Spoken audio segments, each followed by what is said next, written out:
तो जो दो जवान थे ये भागे भागे गए अपने हवलदार के पास। साहब ये कंपनी कमांडर साहब तो अब नहीं रहे इस दुनिया में।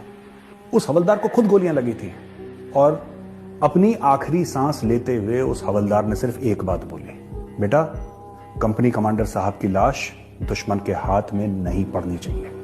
और वो जो दो जवान थे जो लेकर गए थे कंपनी कमांडर साहब को, उनकी उम्र क्या रही होगी, 19 साल 20 साल। उन्होंने कंपनी कमांडर साहब को की बॉडी को ढक दिया बर्फ से और उसके ऊपर लेट गए, ये प्रिटेंड करते हुए झूठी मूठी कि हमें भी गोली लग गई, हम भी मर गए, कि कंपनी, क्योंकि उनको आखिरी आदेश यही मिला था। चाइनीज आर्मी हावी हुई, रेजांगला फैल। जब आर्मी हेडक्वार्टर और डिफेंस मिनिस्ट्री को पता लगा तो 2-3 लोगों को सामने पेश करा कि भाई ये क्या बात है, रेजांगला की क्या स्टोरी है, जरा बताओ तो हमें, क्या कहानी है वहां की। हम लोग लड़े थे 3000 चीनियों से। क्या झूठ बोल रहे हो तुम लोग, यू आर लाइंग, तुम लोग झूठ बोल रहे हो। 122 लोग 3000 से कैसे लड़ सकते हैं?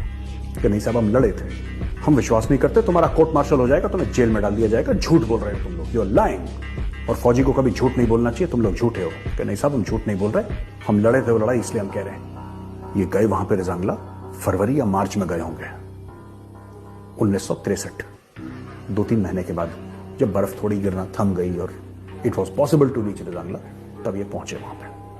इनको 114 13 कुमाऊं चार्ली कंपनी के जवान वहां पे वैसे ही मिले बर्फ में जमे हुए जैसा इन लोगों ने बताया था डिफेंस मिनिस्ट्री में, जैसा आर्मी हेडक्वार्टर वालों को बताया था। जो कंपनी कमांडर साहब थे वो भी मिले बर्फ में दबे हुए, उनके हाथ में पिस्टल थी। एक नर्सिंग असिस्टेंट था दैया, नर्सिंग असिस्टेंट दैया के हाथ में सिरिंज था। जो मोटर वाला था उसके हाथ में मोटर का बॉम्ब था।